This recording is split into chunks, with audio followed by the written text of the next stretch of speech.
ಜಾಸ್ತಿ ಹೊಡೆದಾಗ ಸಿಕ್ಕಾಪಟ್ಟೆ ಭಯ ಆಗುತ್ತೆ ನನಗೆ. ಫಸ್ಟ್ ಆಫ್ ಆಲ್ ನಾನು ಅಲ್ಲಿ ಕೂತ್ಕೊಂಡಾಗ ಅಂದ್ರೆ ಈ ಸಿನಿಮಾದಲ್ಲಿ ಇಬ್ಬರೇ ಸೂಪರ್ ಸ್ಟಾರ್ ಇರೋದು. ನಾನು ಆಕ್ಟರ್ ಅಷ್ಟೇ. ನಾನು ಯಾವುದೇ ಕಾರಣಕ್ಕೂ ಅವ್ರು ಮಾಡಿರೋವಂಥ ಕೆಲಸಗಳೇನು ಅಣ್ಣ ಸುಮ್ಮನೆ ಇರಿ ಅಣ್ಣ ಅವ್ರು ಮಾಡಿರೋವಂಥ ಕೆಲಸಗಳು, ಅವರು ಕೊಟ್ಟಂತ ಸಿನಿಮಾಗಳು, ನಾನು ನಿನ್ನೆ ಮೊನ್ನೆ ಬಂದವನು. ನಂದಿನ್ನೂ 10 ವರ್ಷ ತುಂಬಿಲ್ಲ, 6-7 ವರ್ಷ ಆಗಿರೋದು. ಜಸ್ಟ್ ನಟಿಸಿದೆ ಅನ್ನೋ ಕಾರಣಕ್ಕೋಸ್ಕರ ನಾನು ಯಾವತ್ತೂ ಕೂಡ ಈ ಸಿನಿಮಾದ 3ನೇ ಸೂಪರ್ ಸ್ಟಾರ್ ಅಲ್ಲ, ಇಬ್ರು ಸೂಪರ್ ಸ್ಟಾರ್, ನಾನೊಬ್ಬ ನಟ ಅಷ್ಟೇ. ಅಂದ್ರೆ ಅದ್ರಲ್ಲಿ ಯಾವುದೇ ಇದಿಲ್ಲ. ನನಗೆ ಪ್ರತಿ ಸತಿ ಹೇಳಿದಾಗ ಒಂಥರ ನಾಚಿಕೆ ಆಗೋದು, ಒಂಥರ ನಿಜ ತಮಾಷೆ ಅಲ್ಲ, ನಿಜವಾಗ್ಲೂ ಆಕ್ವರ್ಡ್ ಅನ್ಸುತ್ತೆ. ಯಾಕಂದ್ರೆ ನಾನು ಶಿವಣ್ಣ ಮತ್ತೆ ಉಪ್ಪಿ ಸರ್ ಇಬ್ಬರ ಹತ್ರನೂ ಹೇಳಿದೆ, ನನ್ನ ಭಾಗ್ಯ ಅವ್ರ ಮಧ್ಯೆ ಕೂತ್ಕೊಂಡು ಅವರು ಆನ್ ಸ್ಕ್ರೀನ್ ಬರ್ಬೇಕಾದ್ರೆ ವಿಸಿಲ್ ಹೊಡೆಯೋದು, ಇದು ನನ್ನ ಭಾಗ್ಯ. ಅಂಡ್ ಇನ್ನೊಂದು ಆಕ್ಚುಲಿ ಒಪ್ಸೋದಕ್ಕೆ ಕಷ್ಟ. ಯಾಕಂದ್ರೆ ನಾನು ಯಾವಾಗ್ಲೂ ಒಬ್ಬ ನಿರ್ದೇಶಕನಾಗಿ ಯೋಚನೆ ಮಾಡ್ತಾ ಇರ್ತೀನಿ, ನನಗೆ ಬರಿಬೇಕು, ನಾನು ಡೈರೆಕ್ಟ್ ಮಾಡಬೇಕು ಅಂತ. ಆಕ್ಟಿಂಗ್ ಅಂದ ತಕ್ಷಣ ನಾನು ಯಾವಾಗ್ಲೂ ಯೋಚನೆ ಮಾಡೋದು, ಇದು ಆಕ್ಟ್ ಮಾಡಿದ್ರೆ ಮತ್ತೆ ನಾನು ಡೈರೆಕ್ಷನ್ ಇಂದ ಎಷ್ಟು ದೂರ ಹೋಗ್ತೀನಿ ಅಂತ. ಸೊ ಅದರಿಂದ ನಾನು ಅರ್ಜುನ್ ಜನ್ಯ ಅವ್ರನ್ನ ಎಲ್ಲಾ ರೀತಿಲೂ ಕನ್ವಿನ್ಸ್ ಮಾಡಕ್ ಟ್ರೈ ಮಾಡಿದೆ. ಸರ್ ಯಾರಾದ್ರೂ ಚೆನ್ನಾಗಿರೋ ಹುಡುಗನ ಹಾಕೊಳ್ಳಿ ಅಂತ. ಆದ್ರೆ ಇವತ್ತು ಅವ್ರು ನನ್ನನ್ನು ಒಪ್ಕೊಂಡಿದ್ದು ನನ್ನ ಭಾಗ್ಯ ಅಂತ ಅನ್ಕೋತೀನಿ. ಯಾಕಂದ್ರೆ ಒಬ್ಬ ಕನ್ನಡಿಗನಾಗಿ ಒಂದು ಒಳ್ಳೆಯ ಕನ್ನಡ ಸಿನಿಮಾ ಬರಬೇಕು, ಅಂಡ್ ಅದನ್ನ ನಮ್ಮವ್ರು ನೋಡ್ಬೇಕು, ಜೊತೆಗೆ ಹೊರಗಿನವರು ನೋಡ್ಬೇಕು, ಇದು ನಮ್ಮ ಸಿನಿಮಾ ಅಂತ ನಾವು ಎದೆ ತಟ್ಕೊಂಡು ಹೇಳಬೇಕು ಅನ್ನೋವಂಥ ಸಿನಿಮಾಗಳನ್ನ ನೋಡ್ಬೇಕು ಅಂತ ಬಹಳ ಆಸೆಯಲ್ಲಿರುವಂತ ಒಬ್ಬ ಪ್ರೇಕ್ಷಕ ನಾನು. ಅಂಡ್ ನಾನು ಇವತ್ತು ಈ ಟೀಸರ್ಗಿಂತ ಮುಂಚೆ ಅರ್ಜುನ್ ಸರಿಗೆ ಫೋನ್ ಮಾಡಿ ನಾನು ಹೇಳಿದ ಒಂದೇ ವಿಷಯ, ಸರ್ ನೆಕ್ಸ್ಟ್ ಸಿನಿಮಾ ಏನಾದರೂ ಬೇರೆ ಲ್ಯಾಂಗ್ವೇಜ್ ಅಲ್ಲಿ ಡೈರೆಕ್ಟ್ ಮಾಡಿದ್ರೆ ನೀವು ಮತ್ ಸರಿ ಇರಲ್ಲ, ಕನ್ನಡದಲ್ಲೇ ಮಾಡಬೇಕು ಅಂತ. ಅದು ಯಾಕೆ ಹೇಳಿದೆ ಅಂದ್ರೆ, ಅವರಲ್ಲಿ ಒಬ್ಬ ಶ್ರೇಷ್ಠ ನಿರ್ದೇಶಕನನ್ನು ನಾನು ನೋಡಿದ್ದೀನಿ. ಅಂದ್ರೆ ಅವ್ರ ಬಗ್ಗೆ ಸ್ವಲ್ಪ ಮಾತಾಡ್ತೀನಿ. ಏನಂದ್ರೆ ಒಂದು ಸಿನಿಮಾದಲ್ಲಿ 60 ಪಾತ್ರ ಇದ್ರೆ ಆ 60 ಪಾತ್ರಕ್ಕೂ ಡಬ್ಬು ಮಾಡಿ ಅದನ್ನ ಫೈನಲ್ ಮಾಡಿ ಅದಕ್ಕೆ DTS ಮಾಡಿ ಬೇರೆಯವರು ತೋರಿಸುವಂತ ಒಬ್ಬ ಹುಚ್ಚ ಭೂಮಿ ಮೇಲಿದ್ರೆ ಅದು ಅರ್ಜುನ್ ಜನ್ಯ ಮಾತ್ರ. ಯಾಕಂದ್ರೆ ಯಾರಿಗೂ ಸಾಧ್ಯ ಇಲ್ಲ ಸರ್, ಇಂಪಾಸಿಬಲ್. ಒಂದು ಪಾತ್ರಕ್ಕೆ ನಾವು ಡಬ್ ಮಾಡೋದ್ರೊಳಗೆ ಸುಸ್ತಾಗಿ ಹೋಗಿರ್ತೀವಿ.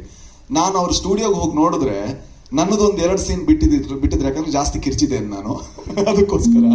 ಬಟ್ ಎಲ್ಲಾ ಸೀನ್ಗಳ ಎಲ್ಲಾ ಪಾತ್ರಗಳು ಯಾವ ತರ ಮಾತಾಡಬೇಕು, ಯಾವ ಟೋನ್ ಅಲ್ಲಿ ಇರಬೇಕು, ಇಷ್ಟು ಹುಚ್ಚು ನಾನು ನೋಡ್ಲೇ ಇಲ್ಲ. ಜೊತೆಗೆ ಈ ಸಿನಿಮಾ ಆಗ್ತಾ ಇರ್ಬೇಕಾದ್ರೆ ಆಗ್ತಾ ನನಗೆ ಭಯ ಆಗಕ್ಕೆ ಶುರು ಆಯ್ತು. ಇದು ಚೆನ್ನಾಗ್ ಆಗ್ತಾ ಇದೆ ಗುರು, ಏನಾದ್ರೂ ಸ್ವಲ್ಪ ಅವಸರ ಮಾಡಿದ್ರೆ ಹೆಂಗೆ ಅಂತ. ಆಮೇಲೆ ಇನ್ನೊಂದು ಲೇಯರ್ ಆಡ್ ಆಯ್ತು, ಅದು ಇನ್ನೂ ಚೆನ್ನಾಗಾಯ್ತು. ಆಗ ಲಾಸ್ಟ್ ಹೇಳಿದೆ, ಸರ್ VFX ತುಂಬಾ ಟೈಮ್ ಬೇಕು, ಆಯ್ತು ಸರ್ ಮಾಡೋಣ ಅಂತ. ಸಿನಿಮಾ ಹೋದ ವರ್ಷ ಮುಗ್ದಿದೆ, ಬಟ್ ಈ ವರ್ಷ ರಿಲೀಸ್ ಆಗ್ತಾ ಇದೆ. ಒಬ್ಬ ನಿರ್ದೇಶಕ ಇಷ್ಟು ತಾಳ್ಮೆಯನ್ನ ತಗೊಂಡು ಜೊತೆಗೆ ಒಬ್ಬ ನಿರ್ಮಾಪಕ ಅದಕ್ಕೆ ಬೆನ್ನೆಲುಬಾಗಿ ನಿಲ್ಲೋದು ಅಂದ್ರೆ ಅದು ರಮೇಶ್ ರೆಡ್ಡಿ ಸರ್ ಮತ್ತೆ ಅರ್ಜುನ್ ಜನ್ಯ ಇವರಿಬ್ಬರ ಹಿರಿಮೆ ಅಂತ ಹೇಳ್ಬೋದು. ಜೊತೆಗೆ ನನಗೆ ಈ ಸಿನಿಮಾದಲ್ಲಿ ಆಕ್ಟ್ ಮಾಡಿರುವಂತ ಅವ್ರು ಯಾಕೆ ಇಬ್ರು ಕೂಡ ಸೂಪರ್ ಸ್ಟಾರ್ಸ್ ಅಂತ ಹೇಳ್ತೀನಿ, ಈ ಸಿನಿಮಾ ಆಕ್ಟ್ ಮಾಡಿ ನಾನು ಹೊರಗೆ ಬಂದಾಗ ನಾನೊಬ್ಬ ಸ್ಟಾರ್ ನಟರ ಸಿನಿಮಾದಲ್ಲಿ ಆಕ್ಟ್ ಮಾಡಿದೆ ನನಗೆ ಯಾವತ್ತೂ ಅನ್ಸಿಲ್ಲ. ಅವ್ರು ಯಾವತ್ತೂ ಕೂಡ ಅವರಲ್ಲಿರುವಂತಹ ಹಿರಿಮೆಯ ಭಾರವನ್ನ ಒಬ್ಬ ನಟನ ಮೇಲೆ ಹಾಕಲ್ಲ. ಯಾಕಂದ್ರೆ ನಮಗೆ ಹೆದರಿಕೆ ಇರುತ್ತೆ. ನಾನು ಶಿವಣ್ಣನ ಮುಂದೆ ಆಕ್ಟ್ ಮಾಡ್ತಾ ಇದ್ದೀನಿ, ನಾನು ಉಪ್ಪಿ ಸರ್ ಮುಂದೆ ಆಕ್ಟ್ ಮಾಡ್ತಾ ಇದ್ದೀನಿ. ಅದು ಯಾವುದನ್ನೂ ಮಾಡದೆ ನಾವು ಚೆನ್ನಾಗಿ ಮಾಡೋದಕ್ಕೆ ಏನೆಲ್ಲ ಸಪೋರ್ಟ್ ಮಾಡಬೇಕು ಅದನ್ನ ಮಾಡಿದಂತಹ ಮಹಾನ್ ಕೆಲಸಗಾರರು, ಕಲಾವಿದರು ಎಲ್ಲರೂ ಇವರೇ. ಥ್ಯಾಂಕ್ ಯು ಸೋ ಮಚ್ ಅಣ್ಣ, ನನ್ನ ಸಹಿಸ್ಕೊಂಡಿದ್ದಕ್ಕೆ ಅಂಡ್ ನನಗೊಂದು ಅವಕಾಶ ಕೊಟ್ಟಿದ್ದಕ್ಕೆ. ಅಂಡ್ 45 ನಾನು ಅನ್ಕೊಂಡಂಗೆ ನಿಮ್ಮೆಲ್ಲರ ಹಾರೈಕೆಯಿಂದ ಬಹಳ ದೊಡ್ಡ ಸಿನಿಮಾ ಆಗ್ಲಿ. ತುಂಬಾ ಕಷ್ಟಪಟ್ಟು ತಂಡ ಅಂಡ್ ನಿಮ್ ಸಪೋರ್ಟ್ ನಮ್ಮ ಜೊತೆಗಿರ್ಲಿ. Thank you. Sandeep Reddy Vanga sir ಇಂದ ಹಿಡಿದು ಎಷ್ಟೋ ನಿರ್ದೇಶಕರು ಈ ಸಿನಿಮಾ ಒಂದು ಎನ್ಸೈಕ್ಲೋಪೀಡಿಯಾ ಇದ್ದಂಗೆ, ಅದೇ ನಮಗೆ ರೆಫರೆನ್ಸು, ಅದೇ ನಮಗೆ ಇನ್ಸ್ಪಿರೇಷನ್ ಹೇಳ್ತಾರೆ. ಸಂದೀಪ್ ರೆಡ್ಡಿ ಸರ್ ಅಂತೂ ಹೇಳೇ ಬಿಟ್ರು, the original real wild animal ಅಂದ್ರೆ ನಮ್ಮ ಉಪ್ಪಿ ಸರ್ ಅಂತ. Super star. ಈ 45 ಸಿನಿಮಾ ಬಗ್ಗೆ ಹೊಸ ನಿರ್ದೇಶಕ ಬಂದು ಇಂಥ ನಿರ್ದೇಶಕನಿಗೆ ಕಥೆಯನ್ನು ಒಪ್ಸುವಾಗ ಹೇಗೆ ಒಪ್ಕೊಂಡ್ರಿ? ಎಲ್ರಿಗೂ ನಮಸ್ಕಾರ. ಎಲ್ರಿಗೂ ಯುಗಾದಿ ಹಬ್ಬದ ಹಾರ್ದಿಕ ಶುಭಾಶಯ. ಎಷ್ಟು ಚೆನ್ನಾಗಿ ಮಾತಾಡಿದ್ರ ಮೇಲೆ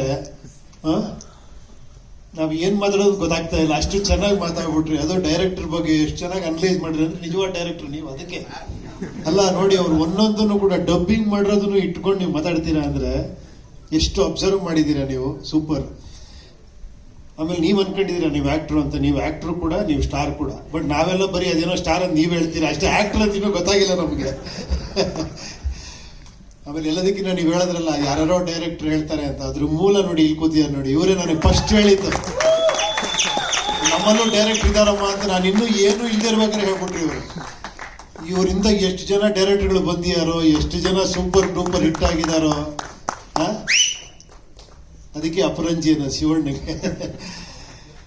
ಯಾಕಂದ್ರೆ ಅಲ್ಲಿಂದ ದೊಡ್ಡ ಮನೆ ಅನ್ನೋದು ಅದಕ್ಕೆ ತಾನೆ. ಸೊ ನೋಡಿ, ಅದಕ್ಕೆ ನೋಡಿ ಅವ್ರು ಕರೆಕ್ಟಾಗಿ ಹೆಂಗೆ ಎನ್ಕರೇಜ್ ಮಾಡಿ ಹೇಳಿದ್ದಾರೆ ಅಂದ್ರೆ, ನೀವೇ ಮಾಡಿ ಇಷ್ಟು ಒಳ್ಳೆ ಸ್ಕ್ರಿಪ್ಟು ಅಂತ. ಆ ಥರ ಒಂದು ಎನ್ಕರೇಜ್ಮೆಂಟ್ ಸಿಗೋದಿದೆಯಲ್ಲ, ತುಂಬಾ ಅದ್ಭುತ ಅದು. ಸೊ ಇವ್ರು ಅವ್ರಿಗೆ ಹೇಳಿ ಅವರೊಬ್ಬ ಗ್ರೇಟ್ ಟೆಕ್ನಿಷಿಯನ್ ಆಗಿ ಅವ್ರು ಬರೀ ಮ್ಯೂಸಿಕಲ್ಲೇ ಸೂಪರ್ ಹಿಟ್ ಮಾಡ್ತಾರೆ ಸಾಂಗ್ನ, ಇನ್ನು ಸಿನಿಮಾ ಹೆಂಗ್ ಮಾಡ್ಬೋದು, ನನಗೆ ಆ ಕಾನ್ಫಿಡೆನ್ಸ್. ಅವ್ರು ಆಕ್ಟ್ ಮಾಡಿ ನನಗೆ ತೋರಿಸು. ನಾನು ಸುಮ್ಮನೆ ನೋಡ್ತಾ ಕೂತಿದ್ದೆ ಮೈಸೂರಲ್ಲಿ, ಅವರೆಲ್ಲ ಆಕ್ಟ್ ಮಾಡಿ ಎಲ್ಲ ಮಾಡ್ತಾ ಇದ್ದಾರೆ, ಇವ್ರ ಜೊತೆ ಏನು ಇವರೇ ಎಲ್ಲ ಮಾಡ್ತಾರೆ, ನಾನೇನೇನು ಮಾಡ್ಬೇಕು ಅವರೇ ಅಂತ ಒಳ್ಳೆ ಆಕ್ಟರ್ ಕೂಡ ಅವರು ಅಷ್ಟು ಚೆನ್ನಾಗಿ ಆಕ್ಟ್ ಮಾಡಿ ನನಗೆ ತೋರಿಸಿದ್ರು. ಅದು ಹಿಂಗೆ ಸರ್ ಹಿಂಗೆ ಬರುತ್ತೆ ಅಂತ. ಸೊ ಏನು ಮಾತಾಡಲಿಲ್ಲ. ಮೊದಲನೇದಾಗಿ ಅವ್ರು ಟೆಕ್ನಿಷಿಯನ್, ಅವ್ರಿಗೆಲ್ಲ ನಾವು ಸಪೋರ್ಟ್ ಮಾಡಲೇಬೇಕು. ಅಂಥದ್ರಲ್ಲಿ ಅವ್ರು ಅಂಥ ಒಂದು ಅದ್ಭುತವಾದ ಕತೆ ಹೇಳಿದಾಗ ಓಕೆ ಅಂತ ಹೇಳಿದೆ. ಅದೆಲ್ಲದಕ್ಕಿಂತ ನಿಜವಾದ ಸ್ಟಾರ್ ಇಲ್ಲಿ ಕೂತಿಯಾರು ನೋಡಿ. ನಿಜವಾಗ್ಲೂ ಈಗ ಬೇಕಾಗಿರೋದು ನಮ್ಮ ಇಂಡಸ್ಟ್ರಿಗೆ ಇಂಥ ಸೂಪರ್ ಸ್ಟಾರ್ ನಿರ್ಮಾಪಕರು ಬೇಕು ನಮಗೆ. ನಿಜವಾಗ್ಲೂ ಅದು ಖುಷಿ ಆಗುತ್ತೆ. ಆ ವಿಷುವಲ್ಸ್ ನೋಡಿದ್ರೆ, ಆ ಮೇಕಿಂಗ್ ನೋಡಿದ್ರೆ, ಏನೇ ಇರ್ಬೋದು. ನೀವೆಲ್ಲ ಮಲ್ಟಿ ಸ್ಟಾರ್ ಸಿನಿಮಾ ಅಂತೀರಿ, ನನಗೆ ನೋಡಿ ಮಲ್ಟಿ ಸ್ಟಾರ್ ಇವರು ನಿಜವಾದ ಮಲ್ಟಿ ಸ್ಟಾರ್ಗಳು. ನಾವಿಲ್ಲ ಅಂತ ಹೇಳ್ತಿಲ್ಲ, ಬಟ್ ನಿಜವಾದ ಮಲ್ಟಿ ಸ್ಟಾರ್ಗಳು. ಯಾಕಂದ್ರೆ ಆ ಸಿನಿಮಾನ ಹಿಂಗೆ ಮಾಡಬೇಕು, ಇದೇ ಥರ ವಿಷುವಲ್ ಮಾಡಬೇಕು, ಆ ಕೆನಡಾಲಿ ಇದೇ ಥರ CG ಮಾಡಿಸ್ಬೇಕು. ಅದೆಲ್ಲ ಆ ಪೇಷನ್ಸು, ಅದಕ್ಕೆ ಆ ಬೆಂಬಲ ಸೂಪರ್ ಇಲ್ಲೇ ಕಾಣಿಸ್ತಾ ಇದೆ. ನಿಜವಾಗ್ಲು ಪಿಕ್ಚರ್ ರಿಸಲ್ಟ್ ಅಷ್ಟೇ ಖುಷಿ ಆಯಿತು ಟೀಸರ್ ನೋಡಿದಾಗ. ವಂಡರ್ಫುಲ್ ಗುರುವೆ. ಅದಂತೂ ಕರೆಕ್ಟಾಗಿ ಹೇಳ್ಬಿಟ್ರು ಅವರು. ನೆಕ್ಸ್ಟ್ ಸಿನಿಮಾ ಏನಾರ ಬೇರೆ ಕಡೆ ಹೋದ್ರೆ ಅಷ್ಟೇ ನಾವು 3 ಜನ ಬಂದು ಮನೆ ಹತ್ರ ಸ್ಟ್ರೈಕ್ ಮಾಡ್ಬಿಡ್ತೀವಿ. ಥ್ಯಾಂಕ್ ಯು ಗುರು, ಎಲ್ರಿಗೂ ಒಳ್ಳೇದಾಗ್ಲಿ. Thank you. ಗಳ ವಿಚಾರ ಬಂದ್ರೆ ಇಲ್ಲಿ ತನಕ ನಿಮ್ಮ ನಂಬರ್ಗಳನ್ನ ಬೀಟ್ ಮಾಡೋರು ಯಾರು ಬಂದಿಲ್ಲ. ಅದೇ ಸಾಂಗ್ ಅಲ್ಲೇ AJ ಸರ್ ಕೊಟ್ಟಿದ್ದಾರೆ, ನಿಮ್ಗೆ ನಂಬರ್ಗಳೇ ಲೆಕ್ಕ ಇಲ್ವಣ್ಣ ಅಂತ. ಹಾಗೆ ನಮ್ಮ ಹೆಮ್ಮೆಯ ಶಿವಣ್ಣ ಹ್ಯಾಟ್ರಿಕ್ ಹೀರೋ ಅವರು. ಈ ಸಿನಿಮಾದ ಸಾಧನೆ ಬಗ್ಗೆ ನಾನೇನು ಹೊಸದಾಗಿ ಹೇಳಬೇಕಾಗಿಲ್ಲ. ಆದರೆ ಒಂದು ವಿಷಯ ಶಿವಣ್ಣ, ನಮ್ಮೆಲ್ರಿಗೂ ಖುಷಿ ಆಗುವಂಥದ್ದು, ಒಂಥರ ಕಣ್ಣಂಚಲ್ಲಿ ನೀರು ಬರುವಂಥ ವಿಷಯ ಏನು ಅಂದರೆ ನಿಮ್ಮ ಹೃದಯವಂತಿಕೆ. ಕ್ಲೈಮ್ಯಾಕ್ಸ್ ಶೂಟ್ ನಡೆಯುವಾಗ, ಅಂದರೆ ಬಹಳ ಮುಖ್ಯವಾದ ಮೇಜರ್ ಶೂಟ್ ನಡೆಯುವಾಗ ಎಲ್ರಿಗೂ ಗೊತ್ತಿದ್ದಂತಹ ವಿಷಯ, ಶಿವಣ್ಣಂಗೆ ಹುಷಾರಿರಲಿಲ್ಲ, ಒಂದು ಮೇಜರ್ ಪ್ರಾಬ್ಲಮ್ ಆಗಿತ್ತು. ಅಂಥ ಸಂದರ್ಭದಲ್ಲಿ ಆ ದೊಡ್ಡ ಮನೆಯ ಗುಣ, ಆ ಹೃದಯವಂತಿಕೆ, ಆ ಗೋಲ್ಡನ್ ಹಾರ್ಟ್ ಅಂತ ಹೇಳಿದ್ದನ್ನು ಪ್ರೂವ್ ಮಾಡಿ ನಮ್ಮ ಕಣ್ಣು ಮುಂದೆ ಹಾಗೆ ನೋಡೋ ಹಂಗೆ ಮಾಡಿದ್ದು ನಿಮ್ಮ ಆ ವ್ಯಕ್ತಿತ್ವ, ಆ ಸನ್ನಿವೇಶ. ಶೂಟ್ ಮಾಡಿ, ಆ್ಯಕ್ಷನ್ಸ್ ಮಾಡಿ, ಅಲ್ಲಿ US-ಗೆ ಹೋಗೋದಕ್ಕಿಂತ ಮುಂಚೆ ಡಬ್ಬಿಂಗು ಮಾಡಿ, ನನ್ನಿಂದ ಪ್ರೊಡ್ಯೂಸರ್ಗೆ ತೊಂದರೆ ಆಗಬಾರ್ದು, ಸಿನಿಮಾಗೆ ತೊಂದರೆ ಆಗಬಾರ್ದು ಅಂತ ಅಷ್ಟೆಲ್ಲ ಯೋಚನೆ ಮಾಡಿ, ಅಂಥ ಕಷ್ಟದಲ್ಲೂ ಫಿಸಿಕಲಿ ಆ್ಯಂಡ್ ಮೆಂಟಲಿ ಇಮೋಷ್ನಲಿ ಇದ್ರೂ ಕೂಡ ಆ ಧೈರ್ಯ ತಗೊಂಡು ನಿಜವಾದ ಗೋಲ್ಡನ್ ಹಾರ್ಟ್ನ ಸೋ ಬ್ಲೆಸ್ಡ್ ಟು ಹ್ಯಾವ್ ಇಂಥ ಒಬ್ಬ ಮಹಾನ್ ವ್ಯಕ್ತಿ, ಮಹಾನ್ ಕಲಾವಿದ ನಮ್ಮ ಕನ್ನಡ ಸಿನಿಮಾ ರಂಗದಲ್ಲಿರೋದು, ನಮ್ಮ ಕರ್ನಾಟಕದಲ್ಲಿರೋದು ನಮಗೆ ಬಹಳ ಬಹಳ ಬಹಳ ಬ್ಲೆಸ್ಡ್ ಫೀಲ್ ಆಗುತ್ತೆ. Thank you so much for being here in Karnataka Shivanna, for being born here. ಏನಂದ್ರೆ ಇವಾಗ ಕಮಿಟ್ಮೆಂಟ್, ರೆಸ್ಪಾನ್ಸಿಬಿಲಿಟಿ ಬರೀ ಫ್ಯಾಮಿಲಿಯಲ್ಲಿ ಮಾತ್ರ ಅಲ್ಲ, ನಾವು ಮಾಡೋ ಉದ್ಯೋಗದಲ್ಲಿ ಇರುತ್ತೆ. ಯಾಕಂದ್ರೆ ನಾವೇನು ಫ್ಯಾಮಿಲಿಗೆ ತೋರ್ತೀವೋ ಇಂಟ್ರೆಸ್ಟು, ಅದೇ ಇಂಟ್ರೆಸ್ಟ್ ನಾವು ಯಾವ ಉದ್ಯೋಗದಲ್ಲಿ ಇರ್ತೀವಿ, ಅದನ್ನ ಆ ಕಮಿಟ್ಮೆಂಟ್ ಇದೆ, ರೆಸ್ಪಾನ್ಸಿಬಿಲಿಟಿ ಇದೆ. ನಾಳೆ ಏನಾಗುತ್ತೆ ಯಾರು ಗೊತ್ತು. ಅದೊಂದು ನನಗೆ ಯಾವಾಗ ಭಯ ಇತ್ತು. ಇದು ಹೇಳ್ತಾರೆ, ಇಲ್ಲ 100% ಒಂದು ಭಯ ಅನ್ನೋದು ನನ್ನಲ್ಲೂ ಇತ್ತು. ಇಲ್ಲ ಬೇಡ, ನಾನು ಹೆಂಗಾದ್ರೂ ಮಾಡಲೇಬೇಕು, ಇದು ಮುಗಿಸ್ಬಿಟ್ಟೆ ಹೋಗ್ಬೇಕು, ಡಬ್ಬಿಂಗು ಮುಗಿಸ್ಬಿಟ್ಟೆ ಹೋಗ್ಬೇಕು. ಯಾಕಂದರೆ ಅಷ್ಟು ನಾನು ಹೇಳಿದ ಸಿನಿಮಾ ಅರ್ಜುನ್ಗೆ ಫಸ್ಟ್ ಟೈಮ್ ಈಸ್ ಡೈರೆಕ್ಟೆಡ್. ಆಮೇಲೆ ಇವರು ನಮ್ಮ ರಮೇಶ್ ರೆಡ್ಡಿ ಅವರು ಅಷ್ಟು ಇಂಟ್ರೆಸ್ಟಿಂದ ಮಾಡ್ತಾರೆ. ಉಪೇಂದ್ರ ತಿರ್ಗಾ ಕಾಂಬಿನೇಷನ್, ರಾಜ್ಬಿ ಶೆಟ್ಟಿ ಅವರು ಫಸ್ಟ್ ಟೈಮು. ಬಟ್ ನಿಜವಾಗಿ ನನಗೆ ಹೇಳ್ಬೇಕಾದ್ರೆ ತುಂಬ ಚೆನ್ನಾಗಿ ಹೆಲ್ಪ್ ಮಾಡಿದ್ದಾರೆ ನನಗೆ ಈ ಇದರಿಂದ ಬರಬೇಕಂದ್ರೆ. But everybody was emotionally attached, ಅಭಿಮಾನಿಗಳಿಂದ ಹಿಡಿದು, ಪ್ರೊಡ್ಯೂಸರಿಂದ ಹಿಡಿದು, ಮೀಡಿಯಾ ಇರ್ಬೋದು. ಯಾಕಂದ್ರೆ ನಾವು ಹೇಳ್ತೀವಿ ಬರೀ ಫ್ಯಾಮಿಲಿ ಅಂದರೆ ನಾವು ಮೀಡಿಯಾನ ಸೇರ್ಕೊಳ್ತೀವಿ. ಫ್ಯಾಮಿಲಿ ಥರನೇ ಇಂಡಸ್ಟ್ರಿ ಅಂದ ತಕ್ಷಣ ಫ್ಯಾಮಿಲಿ ಮೀಡಿಯಾನ ಸೇರ್ಕೊಳ್ಳಿ, ಅವರು ಅಷ್ಟೇ ಎಲ್ಲರೂ. ನೋಬಡಿ ಆಸ್ ಇದು ನಾ ಹೇಳೋವರೆಗೂ ಯಾರು ಹೇಳಿಲ್ಲ ಒಂದು ಮಾತು. That is the love that I got from them. ಇದ್ರ ಮೇಲೆ ಇನ್ನೇನು ಬೇಕಾಗಿಲ್ಲ. ದುಡ್ಡು ಬರುತ್ತೆ ಹೋಗುತ್ತೆ, ಹೆಸರು ಬರುತ್ತೆ ಹೋಗುತ್ತೆ, ಬಟ್ ಈ ಪ್ರೀತಿ ವಿಶ್ವಾಸ ಯಾವಾಗಲೂ ಶಾಶ್ವತವಾಗಿರುತ್ತೆ.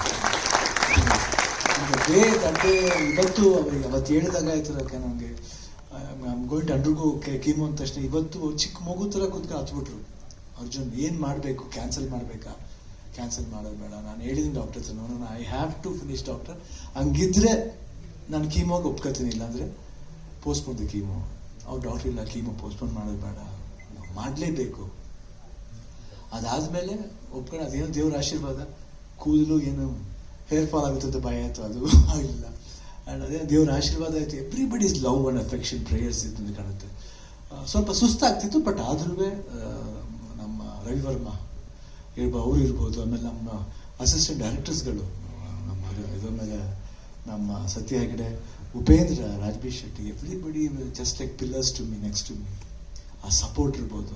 ಆಮೇಲೆ ಅವಾಗ ಶೋ ಮಾಡ್ತಿರ್ಬೇಕಾದ್ರೆ ರಕ್ಷಿತಾ ಇರ್ಬೋದು, ಅನುಶ್ರೀ ಅವರು, ದೆನ್ ವರುಣ್, ಚಿನಿ ಪ್ರಕಾಶ್ ಅವರು, ಎಲ್ಲರೂ ಅಷ್ಟೇ. ನಾನು ಕಂಟೆಸ್ಟೆಂಟ್ಸು, ಎವ್ರಿಬಡಿ, ಆಮೇಲೆ ಫ್ಯಾಮಿಲಿ ಅಫ್ಕೋರ್ಸ್, ಗೀತಾ ಮಕ್ಕಳು, ನಿವಿ, ನಿಶು, ಎವ್ರಿಬಡಿ ಸಪೋರ್ಟ್. ಆಮೇಲೆ ನನ್ನ ಫ್ರೆಂಡ್ಸು, ಕುಮಾರ್ ಇಲ್ಲೇ ಇದ್ದಾರೆ, ಅವರು ನನ್ನ ವಾಕಿಂಗ್ ಫ್ರೆಂಡ್ಸ್ ಇದ್ದಾರೆ ಜೊತೆಲಿ, ಎಲ್ಲ ಇವತ್ತು ಒಬ್ಬರೇ ಬಂದಿದ್ದಾರೆ, ಅವರೆಲ್ಲರೂ ಸಪೋರ್ಟ್ ಇರ್ಬೋದು. ನನ್ನ ಫ್ರೆಂಡ್ ಶೇಖರ್ ಆ್ಯಂಡ್ ವಿಜಯ್ ಅಂತ 45-50 ಇಯರ್ಸಿಂದ ಫ್ರೆಂಡ್ಸ್. ಅವರು ಪ್ರತಿಯೊಂದು ಅಂತ ನಮ್ಮ ಅವತ್ತು ಗೊತ್ತಾಗಿದ್ದರಿಂದ ನಾನು US ಹೋಗೋವರೆಗೂ ನನ್ನ ಜೊತೆಲೇ ಇದ್ರು ಅವರು. Did not leave me and go. ಅದೆಲ್ಲ ಪ್ರೀತಿ ಮರೆಯೋಕ್ಕಾಗಲ್ಲ.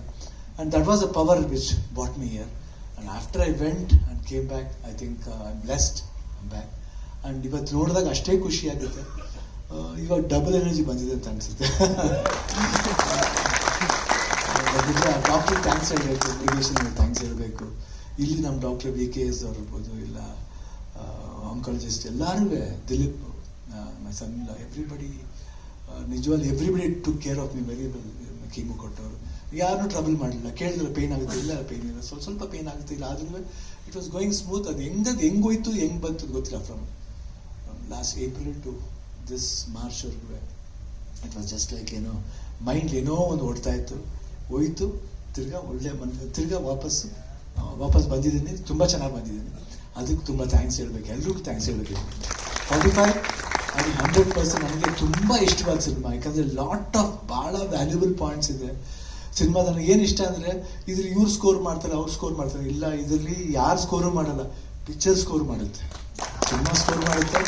ಎಸ್ಪೆಷಲಿ ಉಪೇಂದ್ರ ಅವ್ರ ಕ್ಯಾರೆಕ್ಟರ್ ಇರ್ಬೋದು, ರಾಜ್ಬಿ ಶೆಟ್ಟಿ ಕ್ಯಾರೆಕ್ಟರ್ ಇರ್ಬೋದು, ನಮ್ಮ ಕ್ಯಾರೆಕ್ಟರ್ ಇರ್ಬೋದು, ಇಬ್ಬರು ಎಲ್ಲ ಮೀಟ್ ಮಾಡಿದ್ರು ಒಂದು ಪ್ರೀತಿ ಇದೆ, ಅಹಂಕಾರ ಇರಲ್ಲ. ಕ್ಯಾರೆಕ್ಟರ್ ನೋಡ್ಬೇಕಾದ್ರೆ ಅಹಂಕಾರ ಅಂತ ಅನಿಸುತ್ತೆ, ಬಟ್ ಅದರಲ್ಲಿ ಪ್ರೀತಿ ಜಾಸ್ತಿ ಇರುತ್ತೆ. ಬಟ್ ಭಾಳ ಖುಷಿ ಆಯಿತು ವರ್ಕ್ ಮಾಡಿದ್ವಿ. ಬೇರೆ ಥರ ಒಂದು it took me to another world. ಇವಾಗ ನೀವೇನು ವಿಜುವಲ್ಸ್ ನೋಡ್ತಾ ಇದ್ದೀರೋ, ಏನು ವಿಜುವಲ್ಸ್ನ ಪಿಕ್ಚರ್ ರಿಲೀಸ್ ಆದಮೇಲೆ ನೋಡ್ತೀರೋ, ನಾನು ಹಂಗೆ ಕರ್ಕೊಂಡು ಹೋಯ್ತು. ನಾನು ನೋಡ್ದೇನೆ I was in to that world. Especially 45 world ಇದೆ, ಎಸ್ಪೆಷಲಿ ಕ್ಲೈಮ್ಯಾಕ್ಸ್ ಮಾಡ್ಬೇಕಾದ್ರೆ ಮಾತ್ರ I was in other world. ಅದು ಯಾವ ವರ್ಲ್ಡ್ ಅಂತ ಗೊತ್ತಿಲ್ಲ, but it was fantastic. Thank you Arjun. ನಿಜವಾಗ್ಲೂ ನೀವು 100% ನೀವು ಮಾಡದೆ ಹೋಗಿದ್ರೆ ಒಂದು ಒಳ್ಳೆ ಡೈರೆಕ್ಟರ್ ನಾವು ಕಳ್ಕೊತಿದ್ದು. Not for joke, you will be a wonderful director, not only in Karnataka, ಇಂಡಿಯಾದ one of the best director ಆಗ್ತೀನಿ ಅಂತ ನಾನು ಭರವಸೆ ಇದೆ. ಯಾಕಂದ್ರೆ ಉಪೇಂದ್ರ ಹೇಳಿದ್ದು ಒಂದ್ಸಲ ಮಾಡ್ತಿರ್ಬೇಕಾದ್ರೆ, ನಮ್ಮಲ್ಲೂ ಇದ್ದಾರೆ ಎಷ್ಟು ಜನ ಡೈರೆಕ್ಟರ್, ಶಂಕರ್ ಥರ ಇದ್ದಾರೆ ನಮ್ಮವರು. ಉಪೇಂದ್ರ ನಮಗೂ ಅಷ್ಟೇ. ಅವಾಗ ಅದಾದ್ಮೇಲೆ ನನಗೆ ಡೈರೆಕ್ಟರ್ ಮಾಡ್ಬೇಕಂತ ಆಸೆ ಆಗಿದ್ದು ಉಪೇಂದ್ರ ನೋಡಿ. ಯಾಕೆ ಅವ್ರ ಸ್ಟೈಲ್ ಇರ್ಬೋದು, ಊಟ ಅಂತ ನೋಡಿದ್ರೆ ಊಟ ಮಾಡಲ್ಲ ಅವರು, ಎಲ್ಲ ಅನ್ನ ಸಾಂಬಾರ್ ರಸಮ್ ಕರ್ಡ್ಸ್ ಎಲ್ಲ ಒಟ್ಟಿಗೆ ಕಲ್ಸ್ಕೊಂಡು ಪಾಯಸ ಕುಡಿದ್ಬಿಡು, ಅಷ್ಟು ಫಾಸ್ಟ್. ನಾನೇ ಫಾಸ್ಟ್, ನನಗಿಂತ ಫಾಸ್ಟ್. ಅವಾಗ ನಾನು 3 ಶಿಫ್ಟ್ ಮಾಡ್ತಿದ್ದೆ. ಬಟ್ ಲವ್ಲಿ ಬ್ರೈನ್, ಒಳ್ಳೆ ವರ್ಕಿಂಗ್ ಬ್ರೈನು. ಹಸು ಯಾವಾಗಲೂ ಯೋಚನೆ, ವಾಟ್ ಐ ಶುಡ್ ಡೂ, ನಾನು ಏನು ತೋರಿಸ್ಬೇಕು. ಒಂದು ವಿಭಿನ್ನವಾದ ಇವತ್ತು ಅಂಡರ್ವರ್ಲ್ಡ್ ಸಿನಿಮಾ ಅನ್ನೋದನ್ನ ಒಂದು ಟಾಪ್ ಮೋಸ್ಟ್ ಲೆವೆಲ್ ಬಂದ್ರೆ ಉಪೇಂದ್ರ. ಇವತ್ತು ಯಾರೇ ಅಂಡರ್ವರ್ಲ್ಡ್ ಸಿನಿಮಾ ಮಾಡಿ ಅದಕ್ಕೆ ಓಂಕಾರ ಹಾಕಿದ್ದೆ ಅವರು. ನಾನು ವೆರಿ ಬ್ಲೆಸ್ಡ್. ಆ ಫಿಲಮ್ ನೋಡಿ ಎಷ್ಟು ಒಳ್ಳೆ ಹೆಸರು ತಂದ್ಕೊಡ್ತೀವಿ. ಹೇಳಿದ್ರಲ್ಲ ರೆಕಾರ್ಡ್ಗಳ ಇಂಥ ಮಾನ್ಯರೆಲ್ಲ ಸೇರಿ ಮಾಡಿರೋ ಸರ್. ನಾನೇನು ಮಾಡಿದ್ದೀನಿ, ಅವ್ರು ಹೇಳ್ದಂಗೆ ನಾನು ಮಾಡಿದ್ದೀನಿ ಅಷ್ಟೇ, ನಥಿಂಗ್ ಎಲ್ಸ್. ಯಾಕೆ ಅವ್ರು ಹೇಳ್ದಾಗ ಅವ್ರು ಕ್ರಿಯೇಟ್ ಮಾಡ್ತಾರೆ. I can't create myself, I can't be another person, I can be only Shivanna. ಮನೇಲಿಂಗಿತ್ತು ಹಂಗಿರ್ತೀನಿ. ಬಟ್ ನನ್ನ ಬೇರೆ ಪಾತ್ರವಾಗಿ ಕ್ಯಾರೆಕ್ಟ್ ಮಾಡಬೇಕಂದ್ರೆ ಒಬ್ಬ ಡೈರೆಕ್ಟ್ರು ಅದನ್ನು ಸ್ಕೆಚ್ ಮಾಡಬೇಕು, ಅದಕ್ಕೆ ಒಂದು ಆಕಾರ ಕೊಡಬೇಕು, ಅದಕ್ಕೊಂದು ಮೇಕಪ್ ಕೊಡಬೇಕು. ಮೇಕಪ್ ನೋಡಿದ್ದಾರೆ, ಕಾಸ್ಟ್ಯೂಮ್ ನೋಡಿದ್ದಾರೆ, ಬಂದಾಗ ಲೈಟಿಂಗ್ ಮಾಡೋ ಕ್ಯಾಮ್ರಾಮನ್ ಇದ್ದಾರೆ. ಅದನ್ನು ಮಾಡಿ ಕರೆಕ್ಟಾಗಿ ಏನಾದ್ರು ತುಂಬ ಸುಮಾರಾಗಿದೆ ಅದನ್ನು ಕಟ್ ಮಾಡಿ ಜಾಯಿನ್ ಮಾಡೋ ಒಂದು ಎಡಿಟರ್ ಇರ್ತಾರೆ. ಅದನ್ನು ಇನ್ನೂ ಎಂಬೋಸ್ ಮಾಡೋಕ್ಕೆ ಮ್ಯೂಸಿಕ್ ಡೈರೆಕ್ಟರ್ ಇರ್ತಾರೆ. ಅದರಲ್ಲಿ Arjun Jayarajan, I think lot of peoples ಆದ್ರೆ. ನಾನೇನು I just go on working. ಇವತ್ತು ಅಷ್ಟೇ ನಾನು ಯಾಕೆ ಸ್ಟೂಡೆಂಟ್ ಆಗಿರ್ಬೇಕಂತ ಬಯಸಿದೆ ಅಂದರೆ ಕಲಿಯೋಕ್ಕೆ ಇನ್ನೂ ಚಾನ್ಸ್ ಇದೆ. ಎಲ್ಲಿವರೆಗೂ ಹೋಗುತ್ತೆ ಅಲ್ಲಿವರೆಗೂ ಕಲಿಯೋಣ ಅಂತ ಅಷ್ಟೇ. It was wonderful. Ramesh Reddy, all the best. And ನಿಮ್ಮೆಲ್ಲರಿಗೂ ಇಷ್ಟ ಆಗಿದೆ ಅಂತ ಭಾವಿಸ್ತೀನಿ. ಸೊ ಯುಗಾದಿ ಹಬ್ಬದ ದಿವಸ ಟೀಸರ್ ರಿಲೀಸ್ ಮಾಡ್ತೀವಿ. ಇನ್ನೂ ಟ್ರೈಲರ್ ಇದೆ, ಸಾಂಗ್ಸ್ಗಳಿದೆ. I think you will wonderful film ಅಂತ ಮಾತ್ರ ಭರವಸೆಯಿಂದ ಹೇಳ್ತೀನಿ. Thank you Uppi, thank you Raj.